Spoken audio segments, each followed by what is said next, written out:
Hermanos, que el Señor les bendiga. ¿Cuántos se recuerdan la historia de los 10 leprosos? Todos recordamos la historia de los 10 leprosos, ¿verdad? ¿Sí? Es una historia muy bonita en la cual tiene muchas enseñanzas. La historia más o menos podemos resumirlas así en breve rasgos nada más. Está en Lucas, si usted quiere abrir y quiere leer. ¿Puede acompañarme para solamente hacer una mención?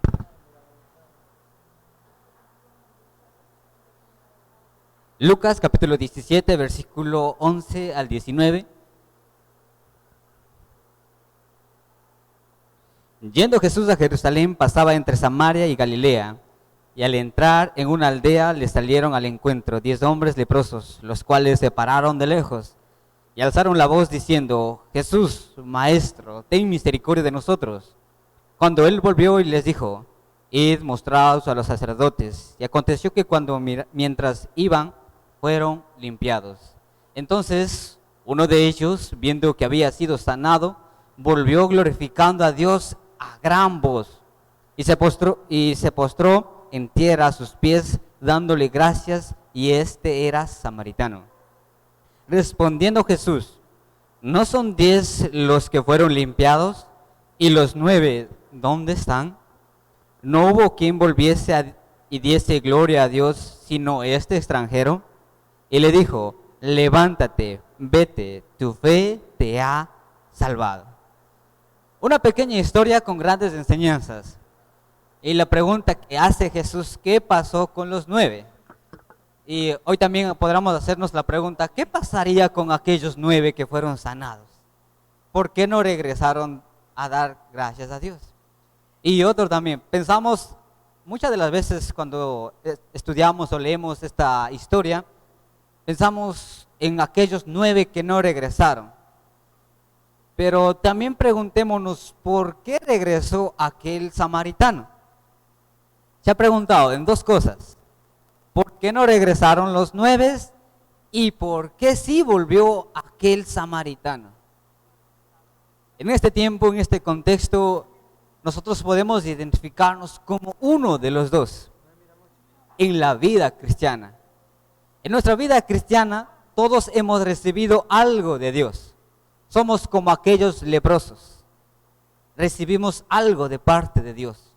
En nuestras vidas, diferentes cosas que hayan pasado, algo recibimos de parte de Dios.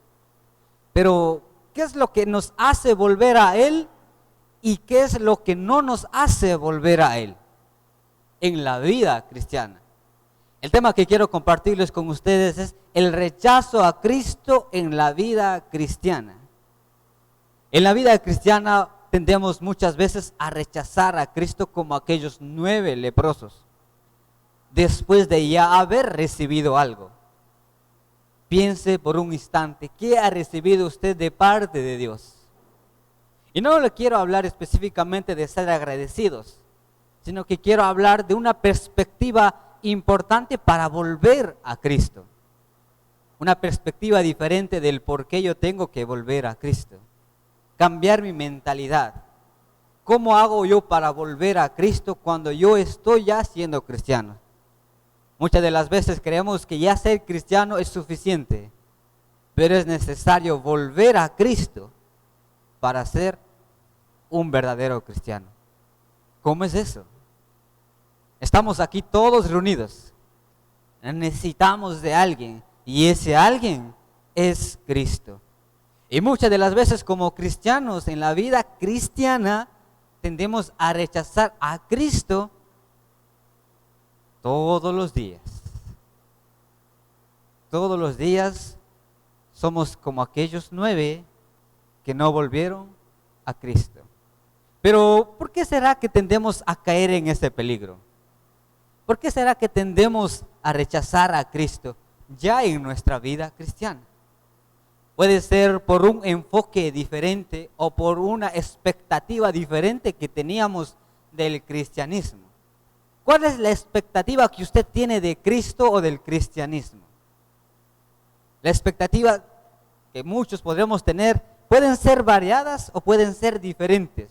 Pero hoy en esta mañana quiero que todos podamos decir que es necesario tener la perspectiva correcta para no rechazar a Cristo en nuestra vida cristiana. Quiero basarme solamente en esa tesis, que es necesario tener la perspectiva correcta para no rechazar a Cristo en nuestra vida cristiana. ¿Y cómo tenemos una perspectiva correcta? Porque puede ser que llevo años en la congregación, llevo años reuniéndome, o puede ser que recientemente estoy siguiendo a Cristo, pero yo tenía una perspectiva diferente, cómo era Cristo, y puede que mi vida cristiana esté rechazando a Cristo.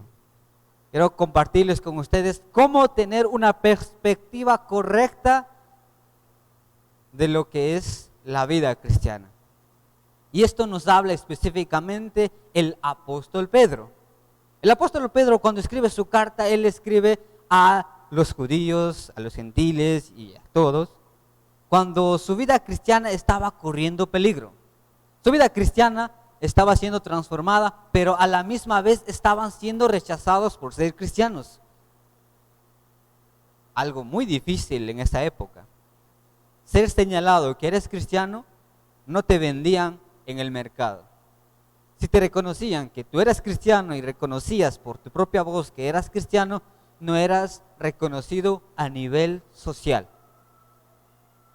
Es como que en nuestra actualidad, podríamos decir, si tú dices que eres cristiano, vas al súper y no te venden. O si te venden con mala cara. O te cobran mucho. ¿Quieres ir a jugar al polideportivo, al charleo o algo? ¿Sabe que eres cristiano? Dice, está cerrado la cancha. Algo así se enfrentaron los primeros cristianos. Algo así estaban ellos atravesando. Y es por eso que el apóstol Pedro decide escribir por lo que ellos estaban atravesando y por lo que iban a atravesar. ¿Okay? Algo para que ellos se sientan fortalecidos. Quiero que me acompañen al libro Primera de Pedro capítulo 2, versículo 4 en adelante. ¿Okay? Quiero que veamos cómo Pedro empieza hablando a sus hermanos.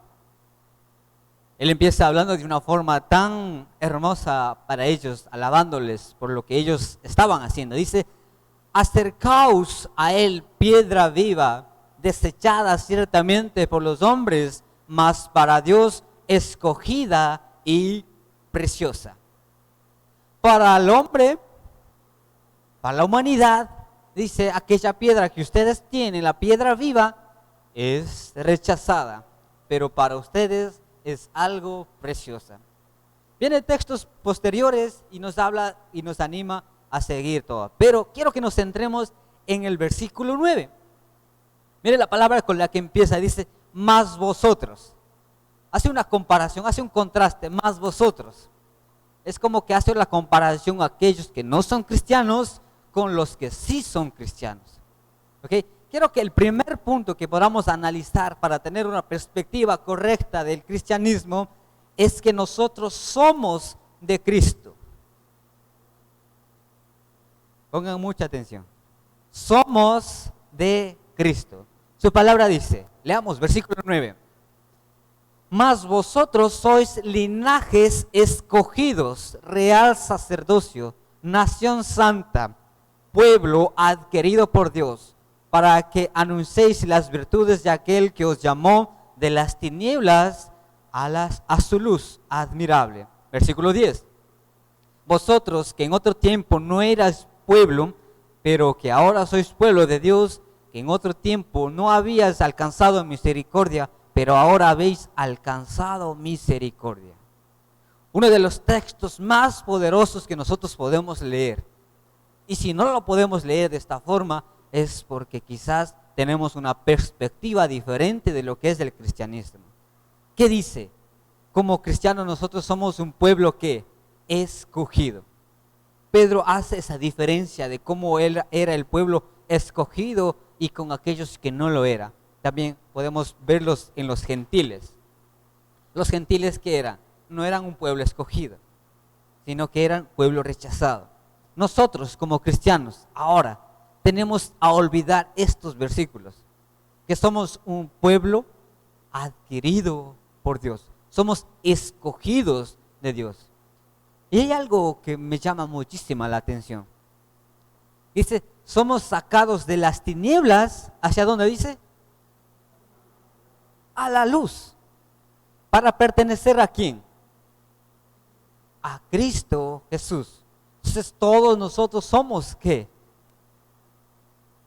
De Cristo. Somos de Él. Y tendemos a olvidar a quién pertenecemos, y por eso muchas de las veces nuestro cristianismo tiende a decaerse poco a poco. En la actualidad, la baja autoestima, el rechazo y el querer la aprobación de la sociedad de muchas cosas es porque nos olvidamos con facilidad a quién pertenecemos. A veces buscamos tanta aceptación en las personas que nos olvidamos que ya Cristo nos ha aceptado. A veces queremos brillar cuando realmente nosotros brillamos con la luz de Jesús. Jesús nos sacó ¿de dónde? Cuando nosotros estuvimos en las tinieblas. Y Dios quiere siempre sacarnos de las tinieblas para tenernos en la luz. Una perspectiva correcta es pensar de dónde yo fui sacado y ahora dónde estoy. Y volvamos a los leprosos. Volvamos a los leprosos, aquellos 9. ¿Será que habrían reconocido de dónde fueron sacados? ¿O no reconocerían? Según la historia, podremos ver que ellos solamente percibieron o recibieron la sanidad, pero no aceptaron a Cristo. Y eso es muy diferente. Podremos recibir nosotros bendición. Podemos estar económicamente bien. Podemos estar emocionalmente también sanando. Pero si no tenemos a Cristo, eso no es nada. Porque nótese, el último, el samaritano que regresó a Jesús a glorificarlo, a adorarlo, tampoco regresó con las manos vacías luego del encuentro nuevamente con Jesús. Versículos posteriores nos habla de que el samaritano, de que Jesús le dijo, vete, tu fe te ha salvado. ¿Qué recibió el samaritano? La bendición de parte de Dios. Muchas de las veces solo tendemos a tener una parte de la bendición de Dios, pero no tendemos a recibir la parte completa de Dios. A veces acudimos a Dios cuando estoy necesitado. Y una vez que somos salvos, una vez que estamos sanados, tendemos a olvidarnos. Y eso lo olvidamos a diario.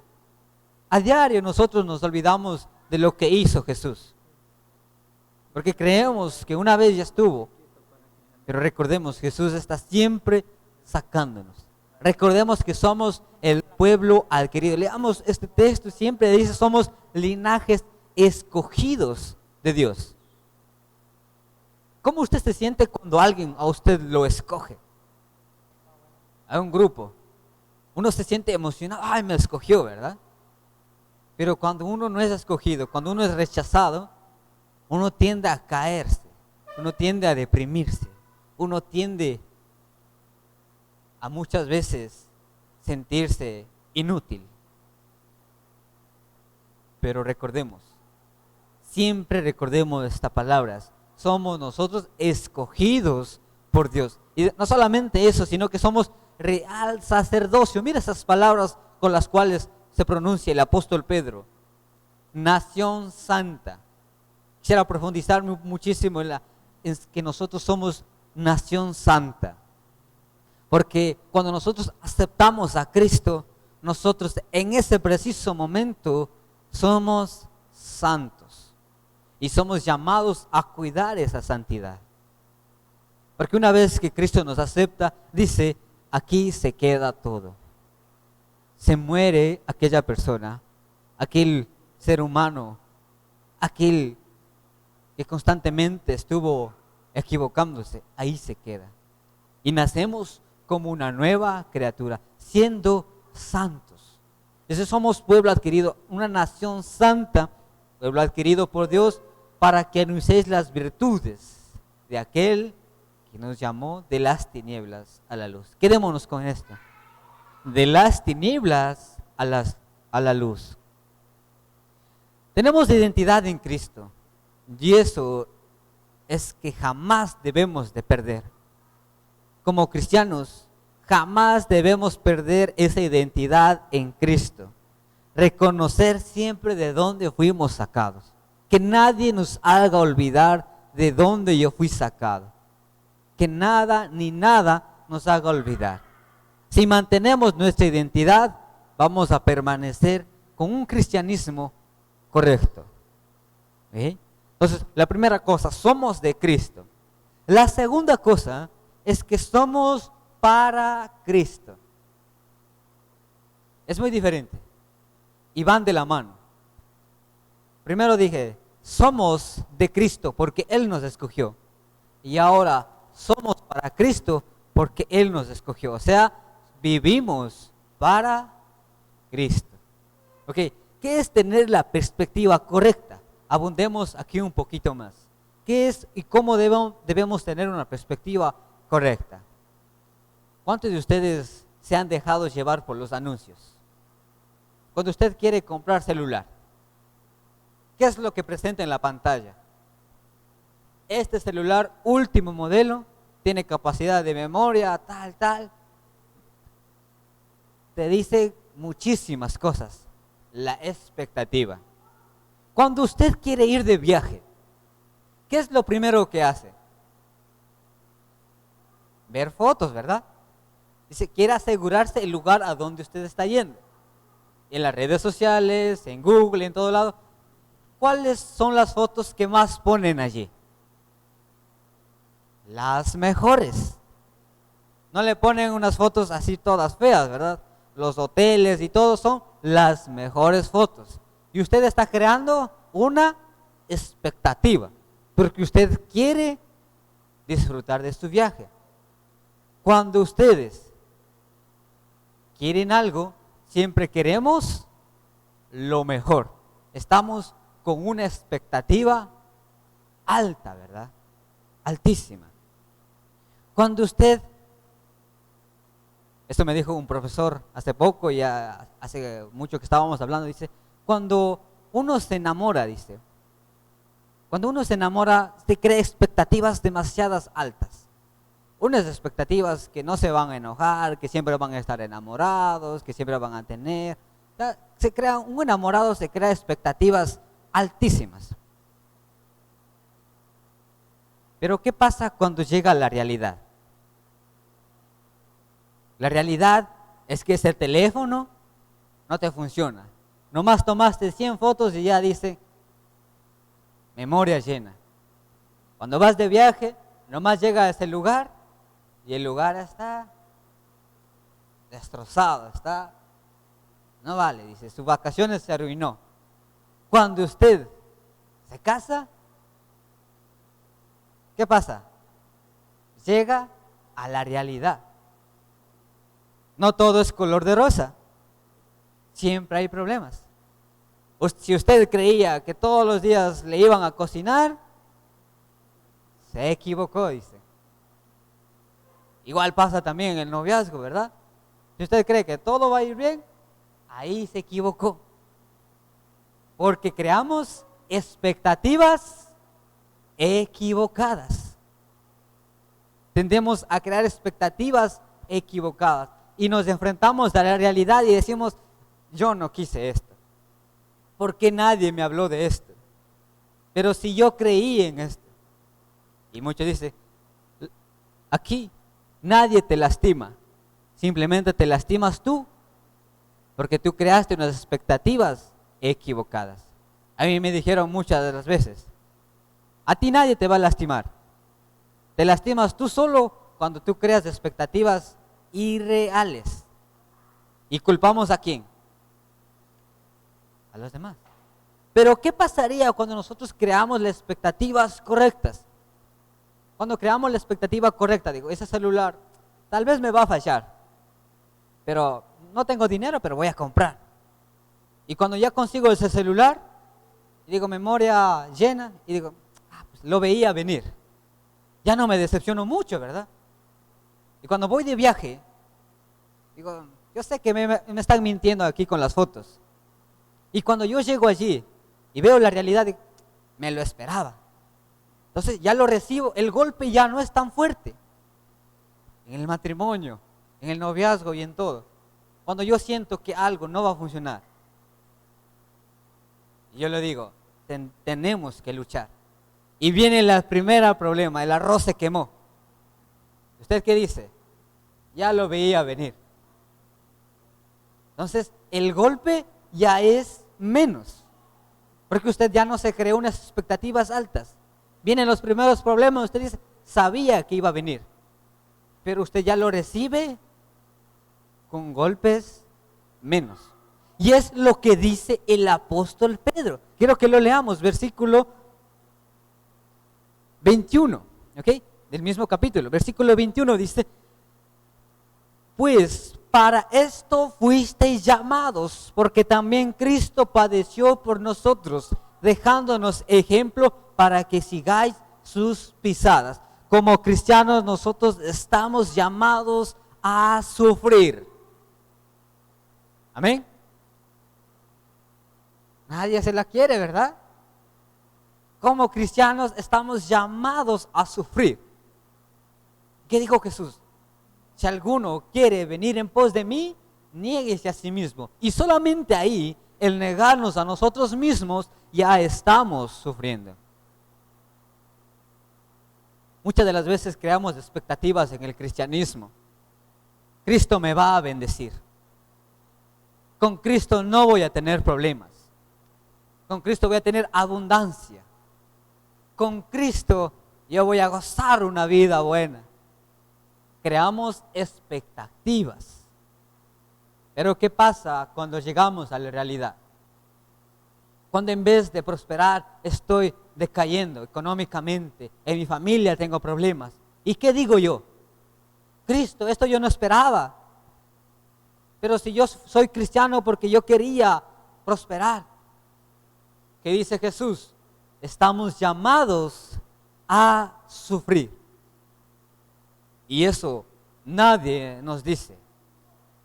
La mayoría en todos quienes escuchamos dice, con Cristo vas a ser victorioso. Con Cristo vas a tener abundancia. Con Cristo vas a tener riqueza. Con Cristo vas a tener estabilidad. Tu familia va a prosperar. Pero no te hablan que el seguir a Cristo es sufrir. ¿Qué tal si empezáramos a ver de esta manera diferente? Que seguir a Cristo duele. Que seguir a Cristo tenemos que llorar. Si yo empiezo a crear esa expectativa, cuando me vengan problemas, ¿qué va a pasar? No me va a doler mucho. Porque digo que ya lo veía venir. Una expectativa real. Una expectativa diferente. Y allí ya no vamos a sufrir. Es lo que el apóstol Pedro está anunciando en esta carta. Recordemos, aquellos nuevos cristianos estaban siendo rechazados por la sociedad. No podían ir a vender, no podían ir a comprar, eran rechazados, calumniaban. Textos anteriores vemos cuando Pedro dice, si a ustedes los acusan injustamente, pues déjenlos que los acusen. Pero ustedes, dice, den con el ejemplo su forma de vivir. Eso va a hablar mucho más que otras cosas. Dice. Entonces, Pedro les anima a de que ellos puedan estar sufriendo y que se soporten. ¿Por qué? ¿Por qué el apóstol Pedro empieza esto? El ser rechazado por la sociedad, el ser marginado, el ser calumniado, el que te hablen, el que te insulten, el que te digan que no eres nada. Eso no es nada para lo que se veía venir. Eso no era nada para que cuando los primeros cristianos sufrieron persecución. La verdadera persecución no estaba en primera de Pedro. La verdadera persecución viene después. Y Pedro los estaba anticipando y preparando para lo que se iba a venir. ¿Por qué creen que soportaron los primeros cristianos? Porque las predicaciones decían, ustedes van a sufrir. Tienen que sufrir así como Cristo sufrió. Y cuando llegó la persecución, soportaron. ¿Por qué? Ellos ya habían sido entrenados. Ellos ya habían sido. Y ahora con nosotros como cristianos, ¿qué pasaría si aquí vienen los militares y empiezan a perseguirnos? Eso ya sería para nosotros como que nadie nos avisó. Nadie nos dijo que como cristianos íbamos a sufrir. Estamos en un contexto en el cual constantemente estamos rechazando a Cristo. Estamos en una época en la que rechazar a Cristo lo tienes que hacer sin siquiera hablar. Con solo callar ya estamos rechazando a Cristo. Estamos en una época en la cual el sufrir por Cristo ya no es un privilegio, sino que es como que Cristo no está conmigo. Quiero que leamos algunos textos en los cuales nos animan a sufrir por Cristo. Versículo 23 dice, que cuando le maldecían no respondía con maldición. Cuando padecía no amenazaba, sino encomendaba la causa al que juzgaba justamente. El capítulo 3, versículo 18 también nos dice, porque también Cristo padeció una sola vez por los pecados, el justo por los injustos, para llevarnos a Dios, siendo la verdad muerto en la carne, pero vivificado en espíritu.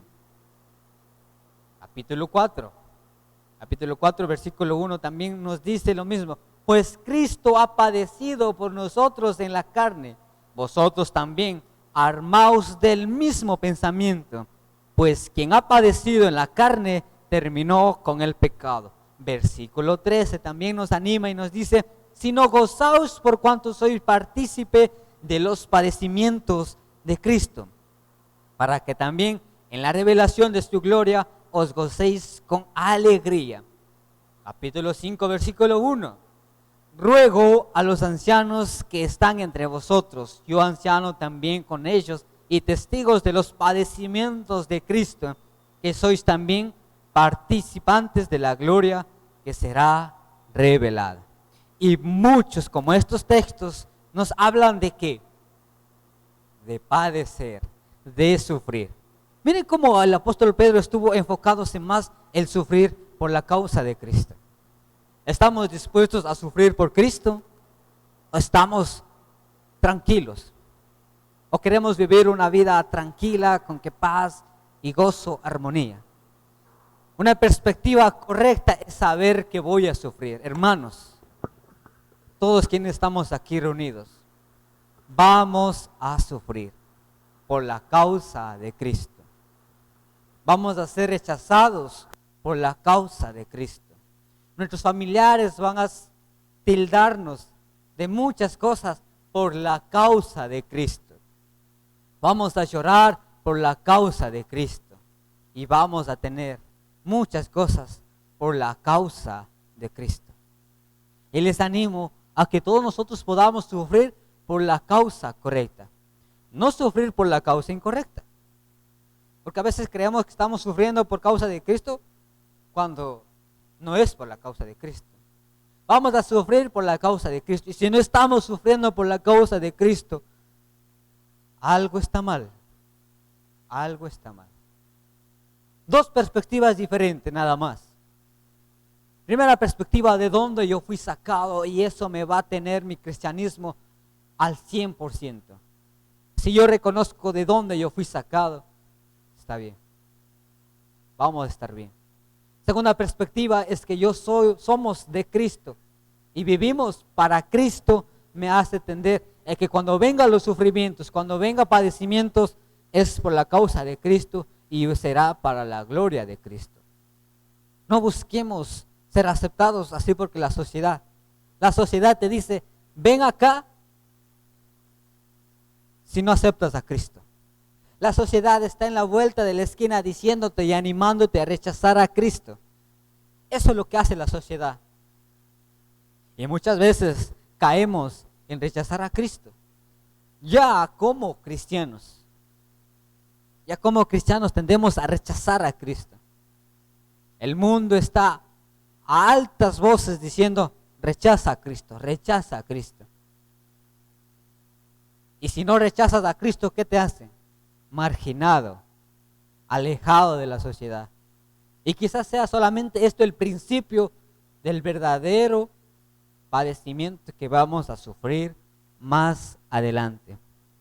Así que consideremos el privilegio de sufrir por la causa de Cristo. Y si sufrimos por Cristo, seremos glorificados en su día final. Por último, tengamos en cuenta que un poco de sufrimiento vale toda una vida de gloria. Esta frase la escuché y la llevo hasta ahora. Un poco de sufrimiento vale toda una vida de gloria. Amén.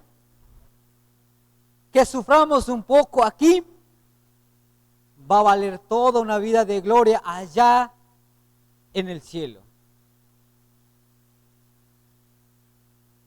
Sufrimos un poco en esta tierra por la causa de Cristo para llegar hacia el cielo. Rechazar a Cristo como cristianos está siempre a la vuelta de la esquina. La presión social te hace rechazar sin siquiera hablar, sino con tan solamente callarnos. Pedro nos animó a vivir con ejemplo, en medio de la sociedad, a dar un verdadero testimonio de lo que Cristo está haciendo en nuestras vidas. Una perspectiva correcta del cristianismo es seguir a Cristo a pesar del rechazo, a pesar del sufrimiento. Y reconocer que solamente con Él podremos seguir adelante. Quiero que leamos este texto también que nos anima, Romanos capítulo 8, versículo 18, que nos anima y nos da esa fortaleza de cómo tener una perspectiva correcta y una perspectiva diferente a lo que muchos podríamos creer. Dice, Romanos capítulo 8, versículo 18 dice, pues tengo por cierto que las aflicciones del tiempo presente no son nada comparados con la gloria venidera en nosotros ha de ser manifestarse. Las aflicciones de ahora no es nada comparado con las bendiciones que nos esperan. ¿Cuántos queremos sufrir por Cristo? Vamos con esto. Y si sabemos que vamos a sufrir más adelante, siempre estaré yo ¿qué? Volviendo a Cristo. Me imagino o pienso, los 9 leprosos que no volvieron, tal vez se imaginaron, se acomodaron.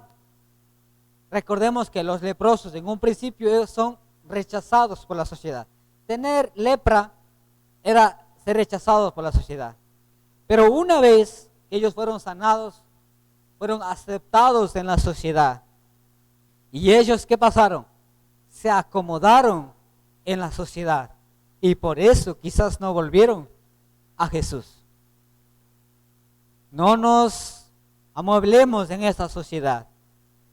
Si estamos siendo aceptados por toda la humanidad, pongámosles mucha atención. Si estamos amigos de todos, aceptados en todos lugares, prestemos atención. No como cristianos, no siempre vamos a estar aceptados, sino que siempre estaremos en la tendencia a ser rechazados. Prestemos atención.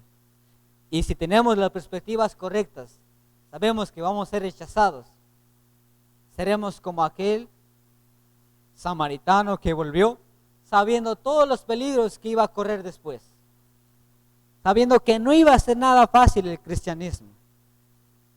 Pero que la verdadera ganancia no está aquí en la tierra, sino que en el cielo. Amén. ¿Tenemos la perspectiva correcta? Claro que sí. Pongámonos de pie, vamos a orar y pedirle a Dios que nos dé esa perspectiva cada día la forma correcta de lo que es el cristianismo. ¿Okay? Oremos. Amadísimo Padre Celestial, te damos las gracias por escogernos. Gracias por sacarnos de las tinieblas a la luz. Que siendo pecadores nos hiciste ser dignos delante de ti. Sabemos que constantemente estamos enfrentando muchas luchas, muchas adversidades en la sociedad, en todo lo que a nuestro alrededor. Constantemente están buscando que nosotros rechacemos a ti. Nos hablan de vivir una vida cómoda, de vivir tranquilos. Pero tú nos has dicho que en este mundo tendremos aflicciones. Ayúdanos a tener esta perspectiva de que por ti tenemos que sufrir. Por ti tenemos que ser rechazados. Y solamente contigo gozaremos de la verdadera felicidad. En este mundo no tendremos felicidad. En este mundo no tendremos las comodidades que el mundo ofrece. Solamente contigo tendremos la verdadera comodidad. Ayúdanos a soportar. Ayúdanos a esforzarnos. Ayúdanos a que cada día nosotros como cristianos no te rechacemos, sino que si tenemos que sufrir, lo suframos con todo el orgullo posible, porque seguir a ti como cristianos es un privilegio. Ya no estamos más en la oscuridad, estamos ahora más en la luz y ahora queremos vivir en la luz, así nos cueste nuestra propia vida, porque solamente contigo tendremos la verdadera ganancia. Te damos las gracias, Señor, y te pedimos esa valentía para afrontar todas las adversidades. En ti encomendamos esta iglesia, en tus manos encomendamos todas las aflicciones para podernos apoyar mutuamente. Y ayúdanos a que cada día aceptarte a ti como nuestro Salvador. No olvidarnos de dónde fuimos sacados, sino que cada día recordar lo que tú hiciste y lo que tú haces en nuestras vidas. Gracias te damos. En nombre de Jesús. Amén. Que Dios les bendiga, hermano.